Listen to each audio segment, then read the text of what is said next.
about it, or an inch from the top. It's very important if we're following our safety procedures learning target that you guys have 3/4 of a cup of water and not more. If you get more, you have to dump out the extra. What if you get less? What if you get less? Finish There you go. Until It's about I love it. Okay. So why do you have to have them? Oh my god. When you bring your water back to your table, there will be 4 plastic watercolor palettes. They have that indentation in the center. That's where your water goes. That's how we follow our safety procedure for the water. Okay, brush care. When you guys use the brush, let's quick talk about brush anatomy. This is the handle. These are the beautiful, the bristles, the hairs. And this metal part, ooh, I like it. It's called the ferrule, and it's all filled up in here with glue. And the glue anchors those bristles, it holds them in. And so this is the only way that that brush is going in the water, where you're swishing it to clean it. This is acceptable, swishing it to clean it. This can never happen. Why? Because it'll get It's gonna ruin the bristle. How? Glue's pushing it apart. Yep. The glue's gonna melt and it will smash those bristles, okay? So now you guys know about brush care. We're never leaving it soaked down in there. And when we're using the brush, thank you, good job.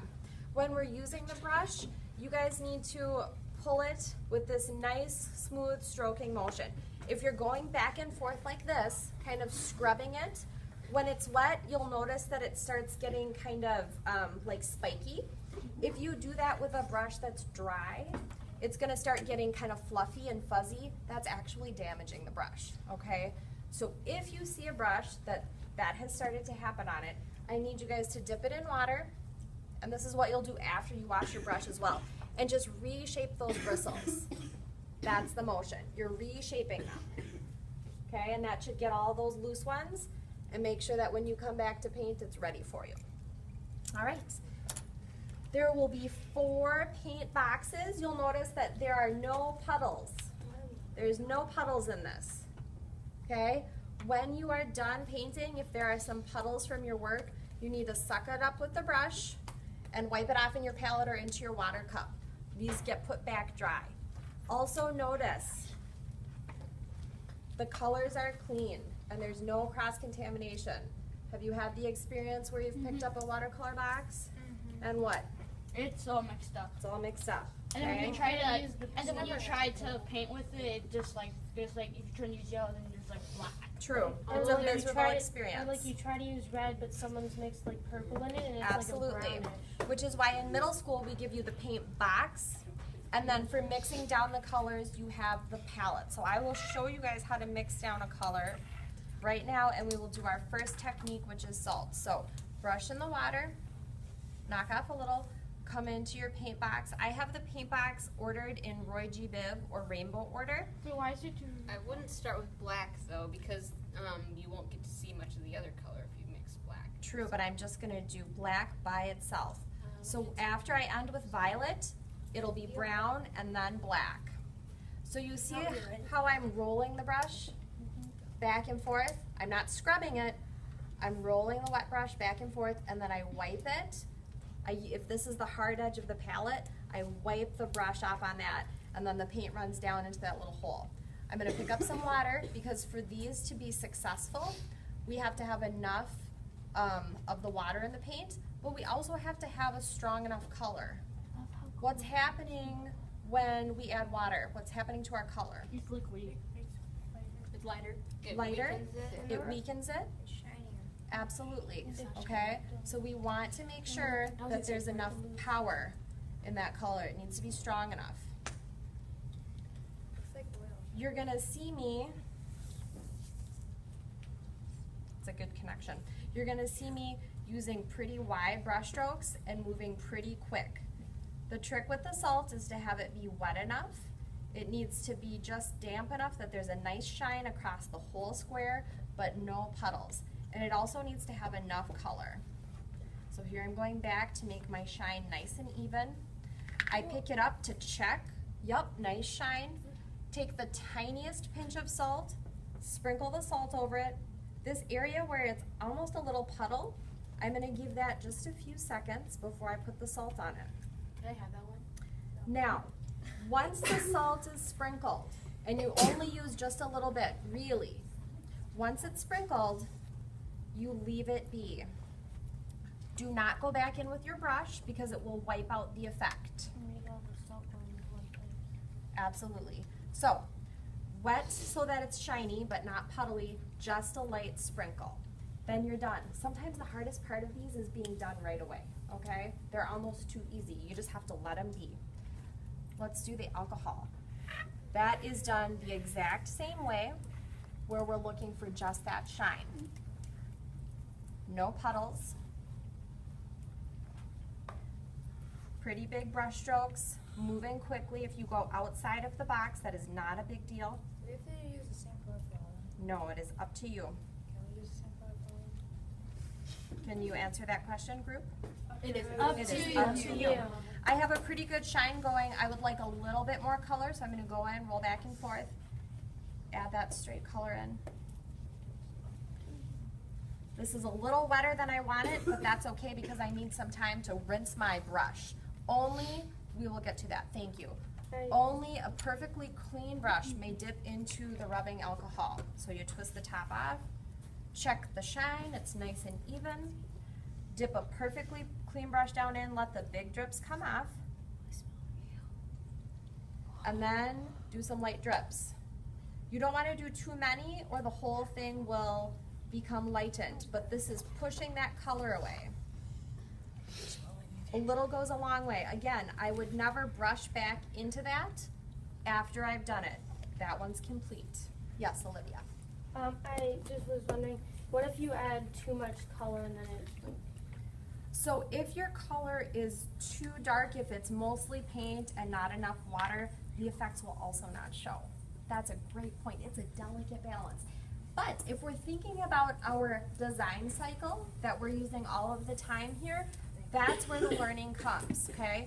You do have a spot for choice where if one of these doesn't work out, but you think, okay, I know what it was, not enough water, too much color, you can try it again, all right? Plastic wrap. For plastic wrap, we do not want to have the shine. We actually want to have a little bit of a puddle. Now, if you've used plastic wrap before, you know that the lid of that box has a little blade on it, correct? Okay? And that's how you're gonna cut your piece. So just take care when you are using that. We're gonna follow that learning target of safely following our procedures. Do you notice how I soak up all of the extra wetness in that paint box and bring it into the palette? Then at the end during cleanup, I don't have to take care of that. It's already done. the alcohol one was like a stag. Ooh, good connection. And I'm hoping that you guys are able to make connections to what you've seen in the microscopes when you've done your microscope work. Oh yeah, those look kind of creepy. Do you see the puddles? Yeah. I'm letting it puddle. I have to work fast though, because if it goes from a puddle to a shine, I'm already too late. You need just a very little amount. Should you cut it before? Little you amount, little amount, you certainly can. That would be a great way to do your procedure. Small amount. If you use too much, it will bunch up and fall off. And the key to this technique is that it has to stay on until the paper is totally dry. You bunch it up on the table, bring it over to your work, press it down, carefully get your fingers off. I usually have to hold it down with one finger while I'm pulling my other ones back. And then you leave that to dry. You can see on the one back behind us and also on these that say plastic wrap, it gives you those very hard, crisp edges to look like cracked ice or broken glass, okay? Yep, good noticing. If I were to take this plastic off and think, ooh, I could do it so much better if I just like did it one more time, it would wipe out the whole effect and it would just be flat, okay? So once it's done, it's done. Wet on wet. If you want to try it again, you could always do that on choice. That's right. You could always do that, and you can always break up choice and do it like half of it, one, up to you. It's your choice. Wet on wet, the steps are right in the name. First, brush the entire square with clean water. That's the first wet. The second wet is then drip in wet paint. Yep, could be different colors, that is just fine. You can either drop it in, which is done with the tip, or you can brush it in. The key to this is leaving it be. Again, if I kept brushing on that, I would wipe away all that beautiful feathery work that's happening right there. One of the words you're going to get tomorrow is capillary action. And all that is how something moves through water. Or how water moves through something. So water right now is moving through the fibers of the watercolor paper. How water moves through something. So that's capillary action, and wet on wet is a really great way to see that. Now I'm gonna leave it be. What about air? For air, we also want a puddle. Yes, you are absolutely right. We'll have a smaller puddle than what we used for the plastic wrap. There won't be straws in your tote, but when you get to air, when you want to do it, you ask for one, we'll get it to you. It's single use because it goes in your mouth, so you throw it away at the end of the studio. And because I have respect for the artists around me, my air that I'm using to move the paint around is going to be gentle and focused.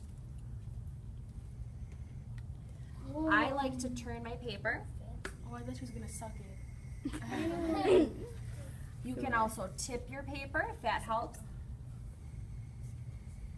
It's perfectly all right if it goes outside your square. And the best effect for air is when you're able to do one puddle.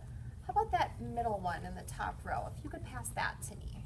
Thanks so much. Oh yeah. Yeah, you see it. If you're able to do a small puddle, let it dry, come back and do another puddle, you can layer them and get a really cool effect. They could be puddles of the same color. It could be similar colors, maybe a red and a red-orange, or you could just do whatever you think would go well. What questions do you guys have about the 5? Yes, Could you mix them? mix what? Like salt and yeah. You can use your. You can't mix the elements together, but you can, You could use the one what on were you gonna say? You could The use choice. You can use the choice square to And do you more than one in can, it. if you use your palette, you can mix your colors as the well. one on what looks like it could get an aurora borealis head. Wonderful connection. Your first job will be getting water, 3/4 full, and then set it down in the middle of your palette.